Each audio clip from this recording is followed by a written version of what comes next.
E aí, galera do Alon, tudo bom? O professor Mário Silva aqui com vocês para falar sobre um super tema em ecologia. Qual o tema de hoje? Os ciclos biogeoquímicos. Primeiramente, o que são ciclos biogeoquímicos? Vamos lá. Nós sabemos que a vida para existir no planeta, ela depende de alguns elementos primordiais. O famoso chon. Quais são esses elementos? Carbono, hidrogênio, oxigênio, nitrogênio. Então, esses são os elementos químicos básicos da vida, que compõem a matéria orgânica. Então, esses elementos, eles compõem a matéria dos seres vivos e, através da cadeia alimentar, esses elementos vão passando de nível após nível, vão sendo reciclados e vão passando pelo meio biótico, que é o meio vivo, e o meio abiótico.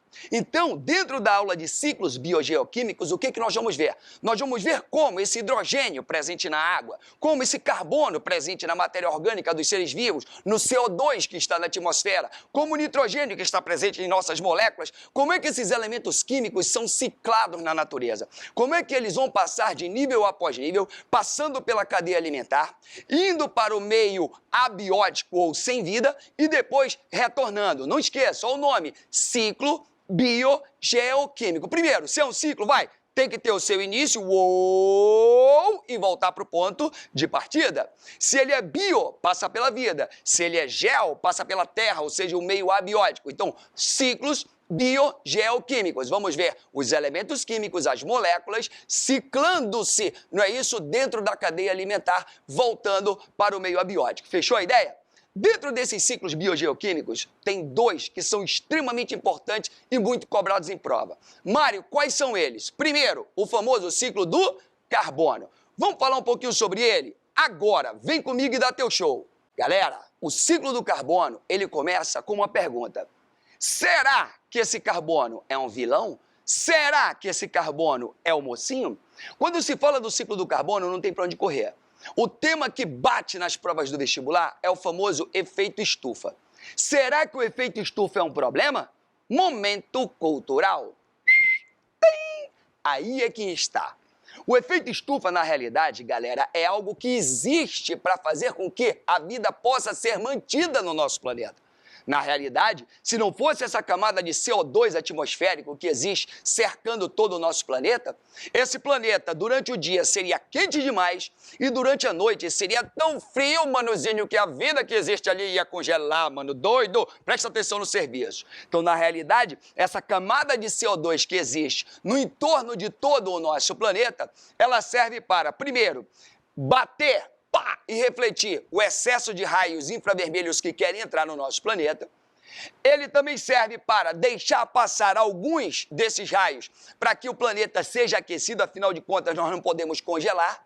Mas quando esse raio bate e é refletido, ele vai embora. E se ele fosse todo embora, à noite não teria calor suficiente para aguentar a temperatura nessa queda de energia. Então, além de refletir a grande parte, além de deixar passar uma parte para aquecer o planeta, ele também guarda entre a crosta terrestre e a camada de CO2 o calor que vai, durante a noite, fazer com que a temperatura fique, por exemplo, plausível para que a vida possa se manter. Fechou a ideia? Então, primeiro ponto, efeito estufa é um problema? Não, não é um problema. Na realidade, o efeito estufa ele tem que existir para que a vida não seja dizimada no frio quando ocorrer a temperatura, a troca de temperatura entre dia e noite. Esse é o primeiro ponto. Fechou? O problema é que ao longo do ciclo do carbono, a partir da Revolução Industrial, o que o homem fez? Na famosa ação antrópica, o homem começou a queimar combustíveis para fazer com que as fábricas funcionassem. Essa queima de combustível, que começou com o carvão, depois veio o petróleo, o que aconteceu? Mandou tanto CO2 para a atmosfera que agora o tal do efeito estufa está sendo intensificado. É aí que tem um problema.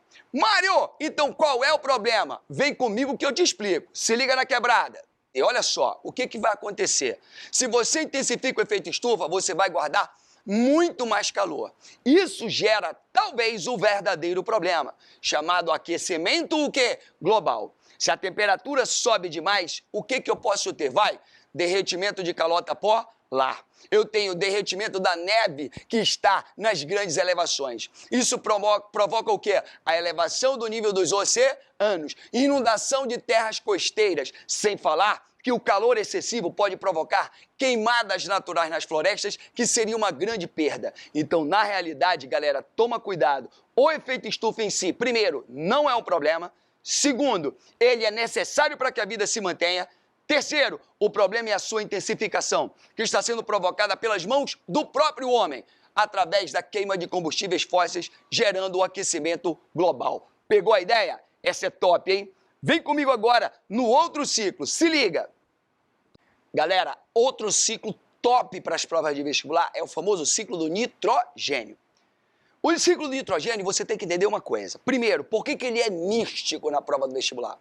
Porque ele é um ciclo que todas as transformações, todas as passagens importantes com o nitrogênio serão feitas pelas famosas bactérias. E quais são essas transformações? Primeiro ponto, o nitrogênio está numa fonte natural, que é na atmosfera, na forma de gás N2.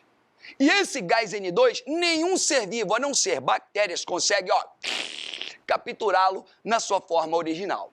Então, para o nitrogênio sair da forma gasosa e entrar na cadeia alimentar, primeiro ponto, ele tem que sofrer fixação. Lembra da música? Fixação, nitrogênio na cadeia. Se liga na quebrada. A bactéria fixa esse nitrogênio, transformando esse nitrogênio em amônia.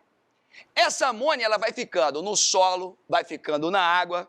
Problema, problema. A amônia é uma substância extremamente tóxica. E se ela ficar nesta forma na natureza, vai virar poluição. Então, uma outra bactéria, chamada bactéria, dá teu show para mim, bactéria nitrificante, essa bactéria, não é isso, vai transformar, num primeiro passo, o nitrogênio em nitrito, depois pega o nitrogênio, transforma em nitrato, e o que era tóxico, meu garoto, dá teu show, agora virou adubo para os produtores, para as plantinhas, que bonito. Esse nitrato, então, é capturado pelos produtores na cadeia alimentar, e o que vai acontecer, então? Esses produtores transformam o nitrogênio em matéria e passam ao longo da cadeia. Quando todo mundo morre, cai nas mãos de quem, meu maluco? Cai nas mãos do decompositor. Essa matéria é decomposta e é liberada na natureza na forma de adubo, porém, também libera amônia. E agora, Mário, prendi o nitrogênio? Nitrogênio vem de lá, fixou amônia. Nitrificou, nitrito. Nitrificou, nitrato. Nitrato, cadeia. Cadeia, molécula. Molécula, morreu, decompôs. Amônia de novo? Calma, vamos devolver. Entra o último momento do ciclo. As bactérias chamadas desnitrificantes, que pegam ou a partir do nitrato ou a partir da amônia e devolvem o nitrogênio para a atmosfera. Então não esquece quais são os 4 momentos do ciclo do nitrogênio. Vem comigo e dá teu show, vai! Eu tenho a fixação, feita por bactérias fixadoras. Tenho a nitrificação, transformando a amônia em nitrito, nitrito em nitrato. Tenho a decomposição da matéria e tenho a desnitrificação, quando eu devolvo o nitrogênio para a atmosfera. Galera, não esqueça, ciclo do carbono, ciclo do nitrogênio é assunto top para a prova. Um grande abraço para todos.